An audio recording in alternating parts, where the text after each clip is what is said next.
Buenos días, tardes, noches. En este vídeo me gustaría tratar un tema que llevo ya bastante tiempo queriendo abordar en este canal. Ha sido de hecho el segundo tema más votado en la última encuesta que he realizado. Y bien, me gustaría compartir con vosotros algunas de mis reflexiones al respecto. También me gustaría que vosotros compartierais conmigo vuestras reflexiones al respecto, aquí en los comentarios, y a ver si entre todos llegamos a alguna conclusión. Bien, el tema en cuestión es la libertad de expresión. Y entre otras cosas lo que voy a tratar será qué límites deberían imponerse a la libertad de expresión. La primera reflexión que quiero hacer sobre esta cuestión de la libertad de expresión, quizá de entrada os resultará bastante rara, bastante chocante, pero bueno, voy a intentar explicarla. Mi primera reflexión es que yo observo que existe cierto paralelismo, cierta relación entre la libertad de expresión y ese conjunto de teorías que la envuelven en cuanto a sus límites y en cuanto a cómo debería restringirse, y por otra parte la idea dualista platónica que existe entre el cuerpo y el alma. Es decir, esta idea que, bueno, vemos en Platón, pero ha llegado hasta nosotros a través del cristianismo y a través de muchas otras teorías, muchas otras ideologías, que es esta dualidad, la dualidad entre el cuerpo y el alma, entre un mundo de lo físico, lo material, tangible, y otro mundo que sería el de las ideas, un mundo abstracto, un mundo inteligible. Bien, ¿por qué estoy afirmando esta relación entre las teorías que existen respecto a la libertad de expresión y, por otra parte, este dualismo platónico, esta dualidad entre el cuerpo y el alma? Pues lo hago porque considero que, dada esta idea de que existen estos dos mundos, un mundo de los cuerpos físicos y otro mundo de las ideas, se ha llegado en gran parte a la conclusión de que estos dos mundos pueden regularse y restringirse de forma distinta. Son dos planos distintos y pueden estar sometidos a distintas leyes, distintas normas.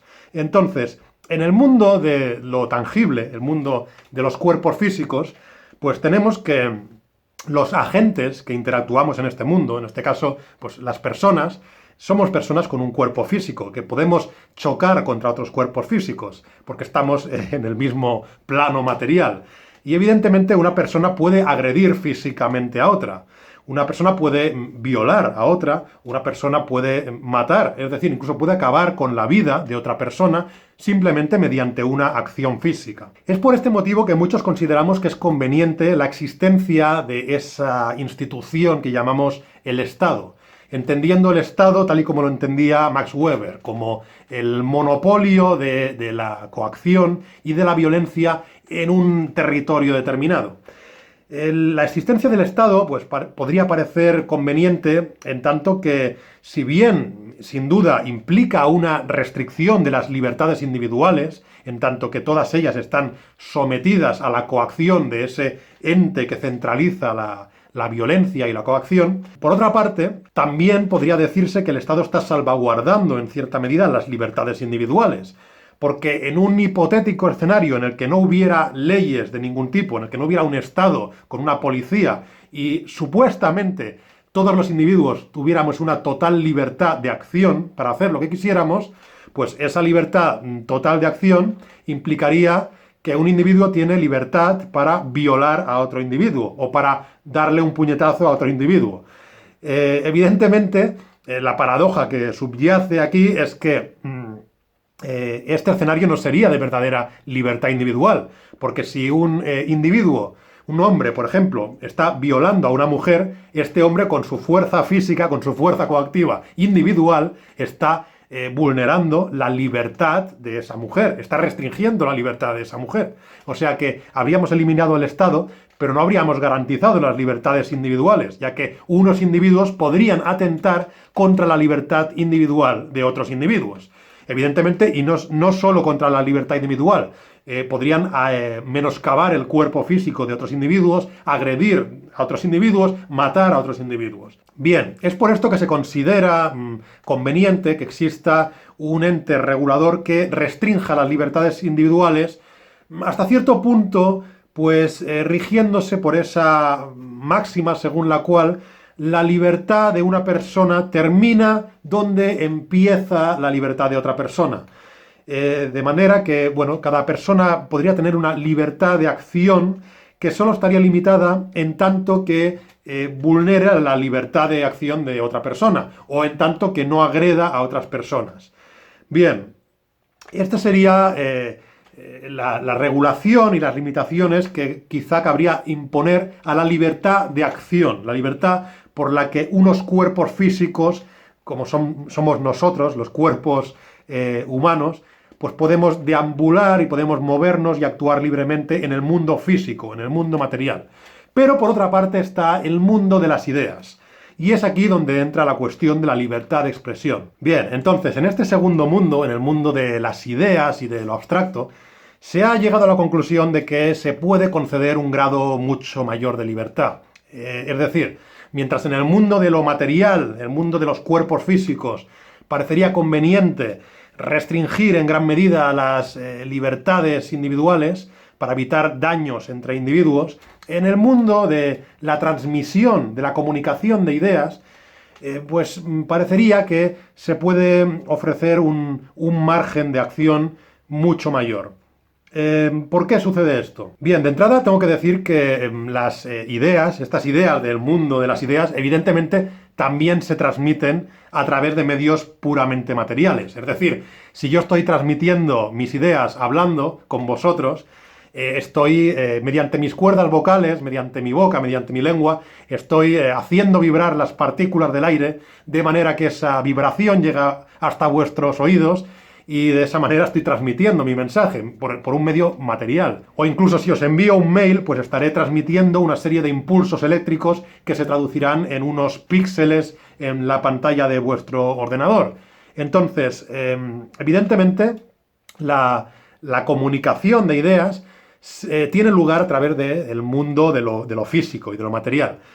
Lo que pasa es que cuando se habla de la libertad de expresión, este medio de transmisión, pues normalmente queda, digamos, ignorado como algo negligible por el hecho de que cuando se aborda el problema que pueda suponer el que alguien transmita un mensaje, normalmente no se le da importancia al acto físico en sí, a menos que la persona esté hablando con un volumen de voz muy alto, pues a mí lo que me va a hacer daño de un mensaje transmitido mediante la voz no serán los decibelios y el impacto que tengan en mi oído, sino que será el contenido, es decir, el significado de lo que esa persona está transmitiendo. Bien, y aquí es a donde vamos.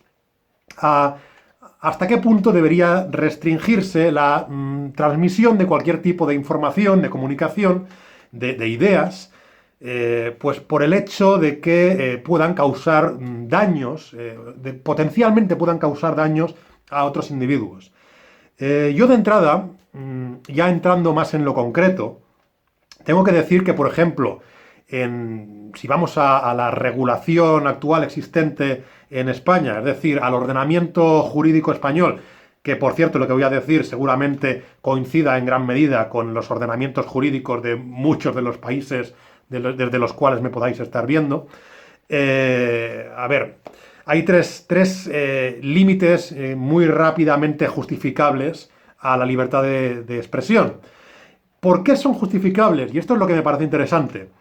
Pues son justificables estos tres límites que voy a enumerar ahora, precisamente porque, aunque se trate de ideas, de la transmisión de ideas, estas ideas están muy directamente vinculadas con una repercusión muy directa en el mundo físico, en el mundo de lo material. Estas tres restricciones en nuestro ordenamiento respecto a la libertad de expresión serían, por una parte, las amenazas, por otra parte, las injurias y calumnias, sobre todo las calumnias, y, en tercer lugar, la incitación a cometer delitos.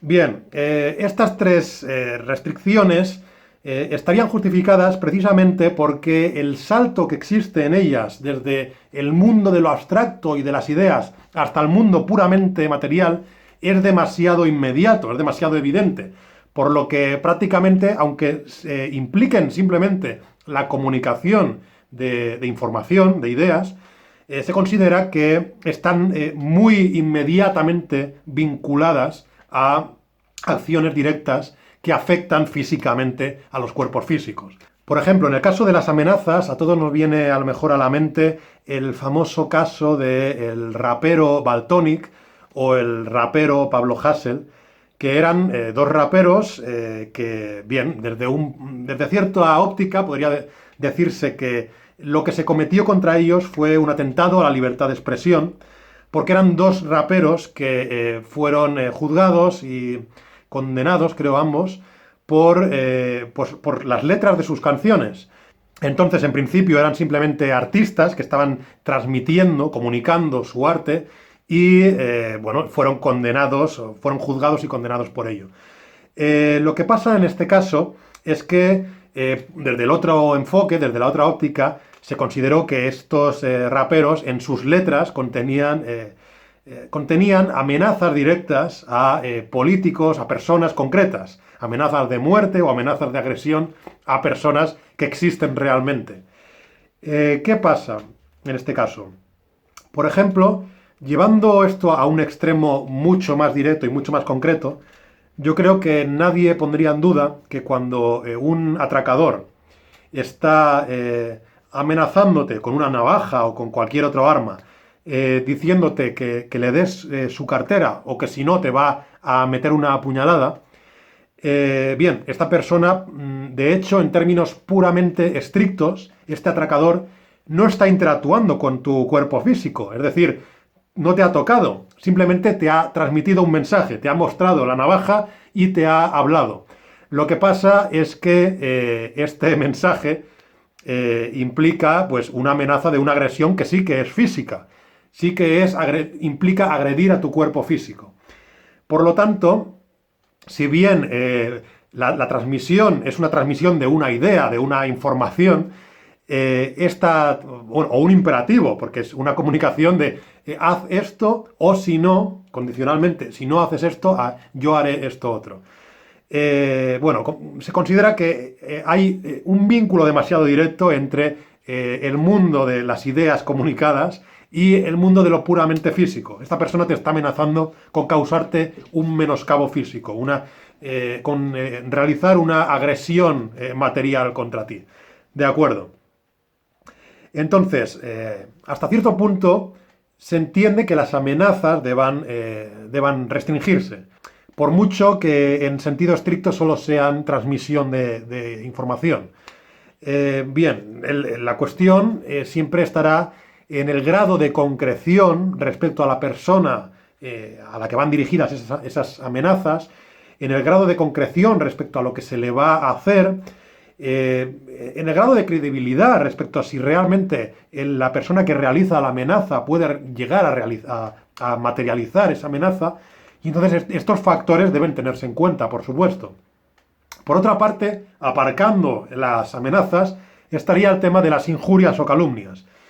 El tema de las injurias o calumnias, aquí no me refiero al mero insulto, no me refiero a que alguien diga algo que pueda herir los sentimientos de otra persona, porque en ese caso entraríamos en un terreno muy, muy complejo. Yo me refiero al caso de alguien que menoscabe la fama o la reputación de otra persona.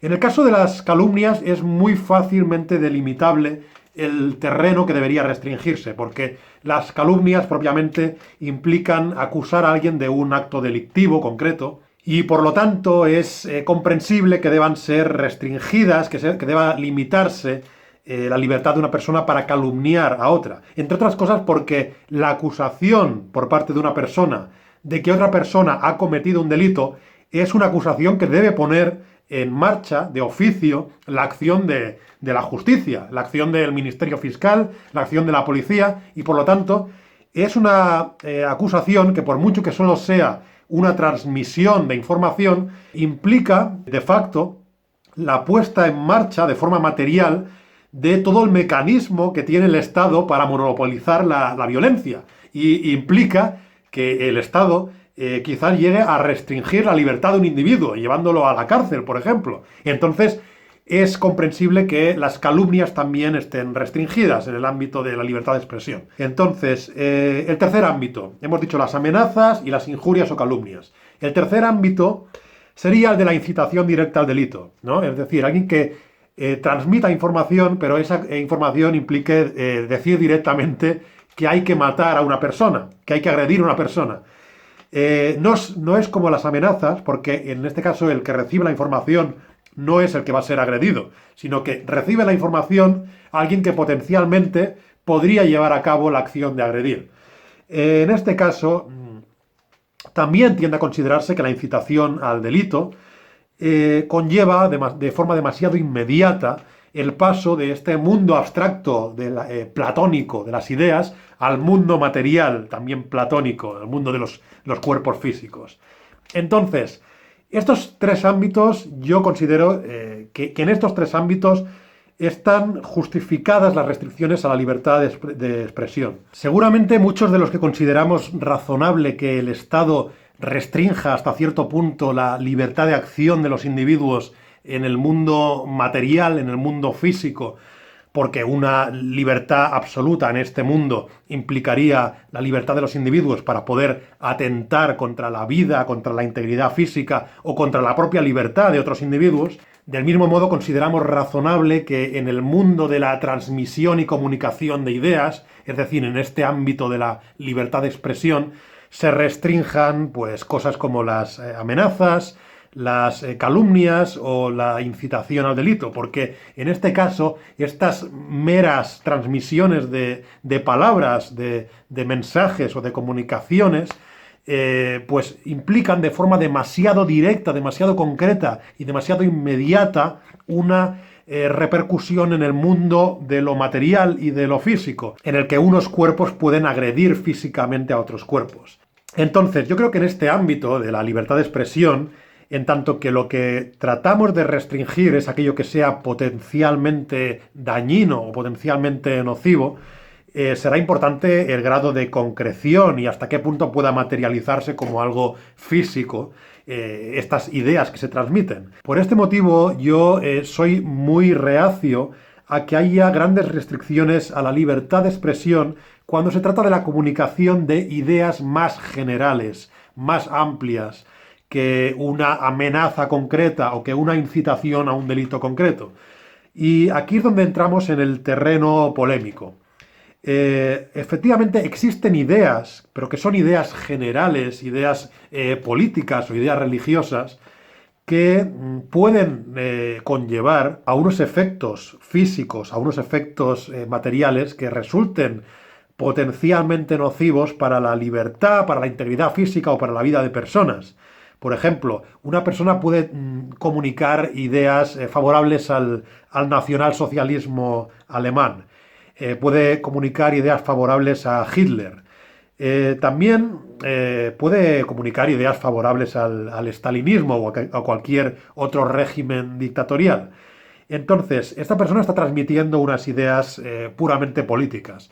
En este caso es algo bastante más abstracto y no hay una concreción, es decir, no está amenazando directamente a una persona, no está incitando a cometer un delito concreto, pero sí que está expresando unas ideas que si llegasen a ser materializadas, es decir, que si llegasen a difundirse con éxito y por lo tanto llegasen a materializarse finalmente en un régimen político, podrían conllevar pues, la desaparición de ciertas libertades individuales, podrían conllevar el atentado a la vida e integridad de ciertas personas, cosa que de hecho ya hace el Estado democrático actual. Es decir, el Estado democrático actual, pues evidentemente ya atenta en cierta medida contra las libertades y en tanto que es monopolista de la fuerza y de la coacción, pues tiene que atentar en cierta medida contra la integridad física de los sujetos que habitan en el Estado.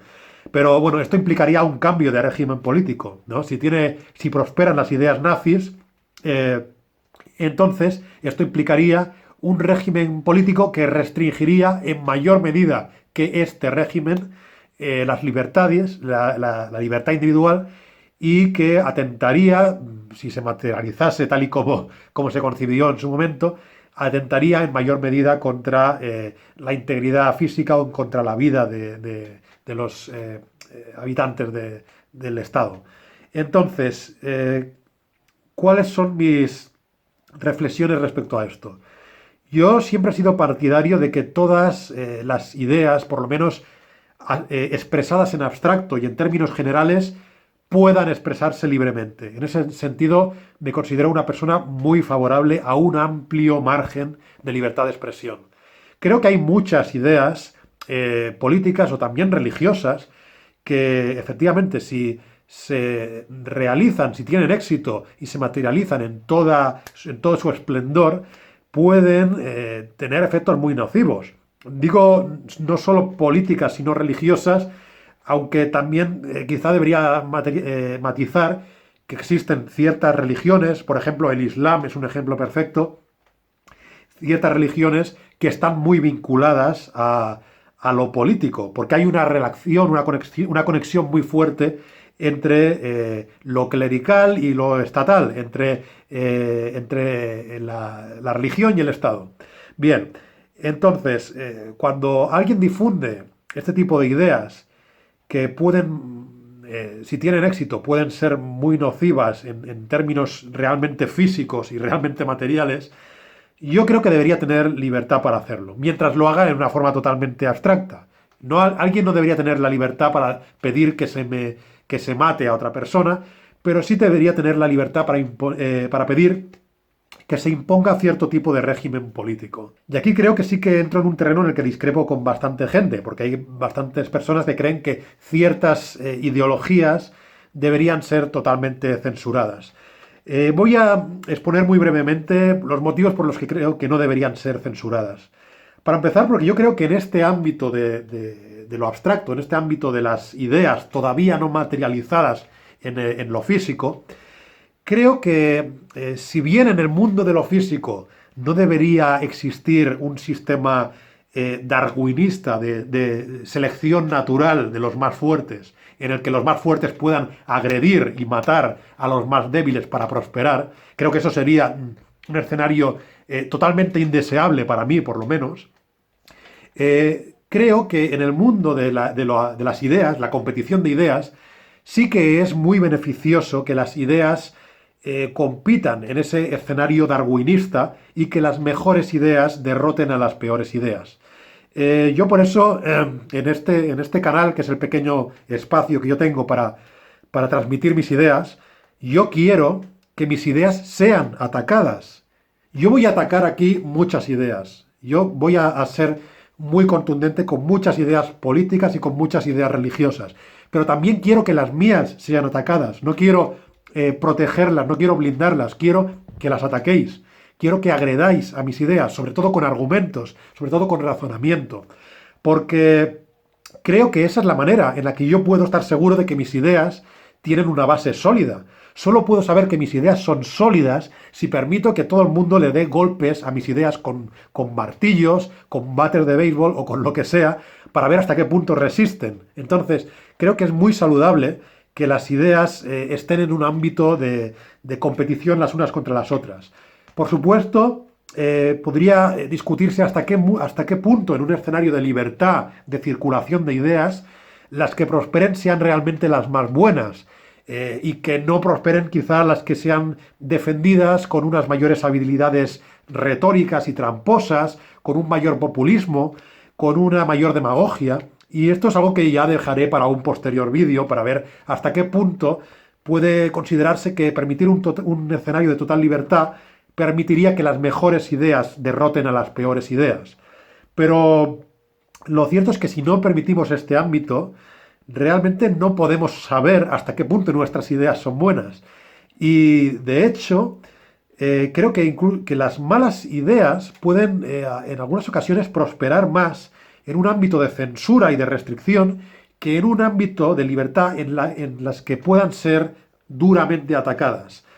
Es decir, unas ideas dictatoriales, unas ideas religiosas extremadamente dogmáticas, creo que si son censuradas, pueden generar la falsa sensación de que el motivo por el que se las prohíbe, por el que se las censura es por miedo al éxito que puedan tener esas ideas.